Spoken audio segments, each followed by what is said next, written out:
Wirral Ark continues to be an essential lifeline for those experiencing homelessness, providing hope, shelter, and a pathway to a brighter future. My name is Paul Hardman. I'm the Chief Executive of Wirral Ark. Wirral Ark is a homeless charity based on the Wirral, and we contribute to alleviating homelessness in the area. We have beds or accommodation for around 71 individuals. We have 3 emergency beds for trying to respond to people who are rough sleeping overnight. And we've been delivering that service now for about 33 years.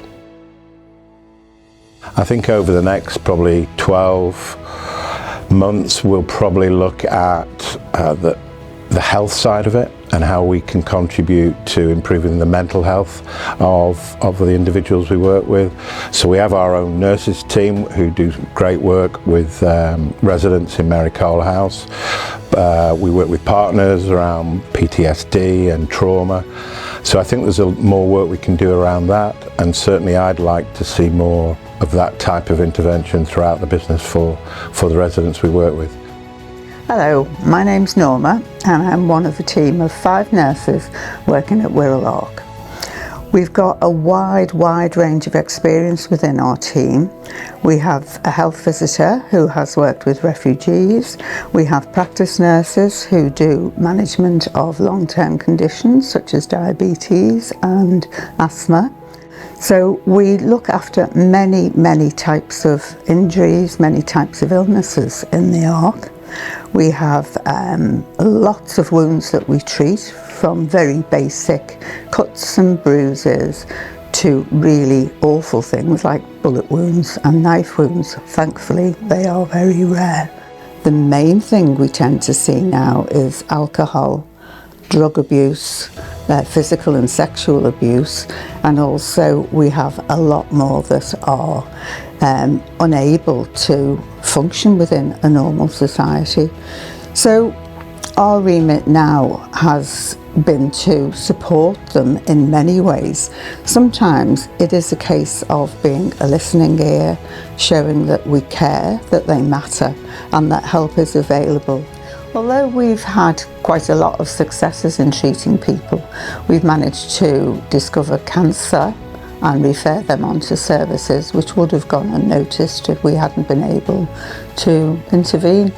And I think though, the main thing is that we can actually support these people, so we can act as an advocate, and that in itself is actually very rewarding. Although there's a huge homeless problem at the moment, people often say, oh, well, what can you do? There's so many.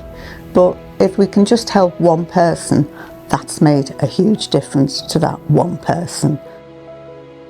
Over 168 individuals were supported with safe accommodation this year. 132 individuals moved on from Wirral Ark, with over 40% going on to independent or supported accommodation. And our nursing team engaged with over 50 vulnerable people, offering crucial medical care. Well, to be honest, I mean, I've always worked and stuff. Basically, I had sepsis and a broken hip. That was a setback, and while I was in hospital, the company I was working for actually closed down, and the property that we were in at the time, the landlady was selling the house. They had a couple months to get out, so everything sort of went rock bottom, and that's when I sort of realised I didn't want to be with my partner. Everything was going wrong, and I was sleeping in my car for a few days, sleeping on my friend's couch. Didn't realise all the help that's out there. Obviously the Ark's been amazing, and it's got me through a lot. It's made me a lot stronger. Basically sorted me out temporary accommodation in Liskeard. Then we got sorted with basically a bed sit through the Ark again with Lauren and Debbie. I've been living here about 13 months now. Lauren supported me through it all, helped me with sort of debts and finances, property pool, getting through that. Graham's also helped, and obviously Debbie as well. I've now got myself a property which I should be moving into in a week or two, a council property. As I say, Lauren's been amazing. Graham's helped me as well. Debbie's been amazing, helped me find a flat, supporting me mentally, and also with debts and sort of money issues, things like that. I mean, it's been quite a sort of roller coaster ride. As you can imagine, I was quite depressed, just wasn't very happy and stuff. I wasn't going to the gym and things like that. I'm going back to the gym and stuff now, get hopefully back into it the next couple of weeks. New place, new start, new life, basically. Yeah, just couldn't hold a job down, so couldn't pay rent and stuff, ended up homeless 17 months and got really isolated and scared of people. I wasn't interested in getting any help. But then eventually it was taking its toll on me, you know, living outside. I was getting like physical ailments that I don't usually get, you know, but now I was getting a cold every day and I was getting rashes and stuff. And so eventually it was a no-brainer. I had to ask, say, if the offer's still there, have you got any help for accommodation? So then I ended up in here, and it's been about 3 months now. Started drinking again, but it's because I've got like Lauren here and Brian, it's just, I'm so confident it's not going to last. It's because I've had a bit of a miss up, whatever you want to call it, a setback, but it's like 2 steps forward, 1 step back, which is still 1 step forward. You know, my worst day, yeah, it's better than any good day I had outside or on my own when I didn't have support. When you're isolated and you're on your own, you just got your own self to speak to, you got no one else to answer to, you don't care, you got nothing to lose. But when you're talking with people, just a little chat here and there makes all the difference, because you get out of your own head. Sometimes days go by, I don't speak to her, but I know she's there if I need her. So that makes all the difference, and I know Brian's going to knock at some point to say hello, see how I'm doing. And that makes all the difference, because you can hear yourself talk as well, so you can know what makes sense and what doesn't, and what you're not in, what you're in denial about really and stuff. And you got to be honest with yourself, and the more honest I am with people around me, then the more honest I am with myself. And it's just everything's working. It's like the right ingredients finally. My name is Paul, and this is about my older brother Steve. He worked on the railways as a signalman, did a lot of nights, rather lost touch I think with what you might call social reality, incurred some small debts, which in the manner of small debts were gradually bought by people who managed to turn them into big debts, and eventually he was bankrupted and lost the family home. He began to spend increasing amounts of time essentially on the street at night. He found himself at St Pancras station on the pavement outside it, and eventually with a little bit of prompting came to the attention of Camden Social Services.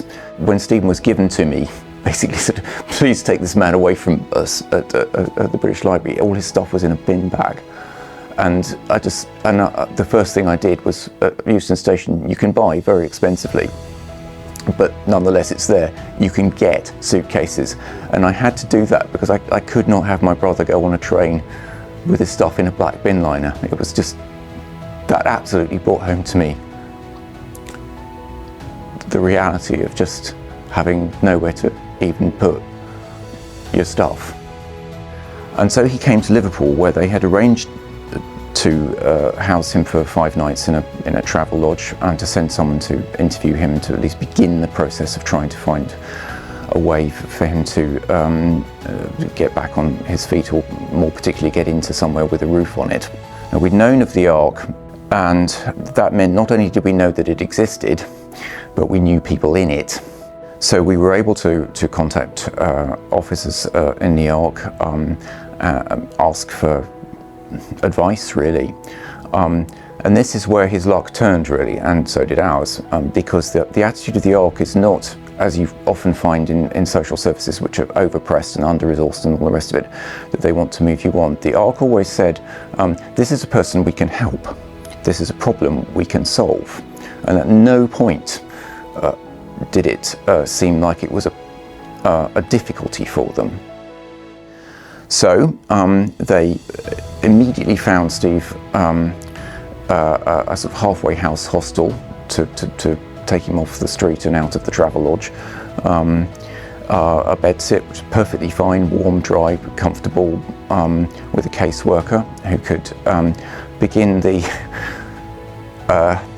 slightly convoluted process of finding him the things that he had lost, that is to say, a legal identity, paperwork, access to his bank account, and he is, for the first time really in years, a happy man. He's safe, he has everything that he needs, he can begin life again. Essentially, the Wirral Ark gave him back that possibility, finding him a place to be and a place to live, a place to be happy in.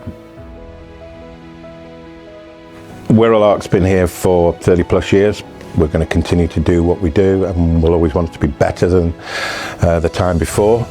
But I think also we want to continue to work more closely, which we have done over the last 12 months, with the community that surrounds us, which is volunteers, businesses, organisations, all contributing to a greater good. None of this would be possible without our incredible volunteers and donors. Together, we've created a community of care. Your support transforms lives. Join us in continuing this journey of hope and change. Donate today or volunteer to be part of the solution.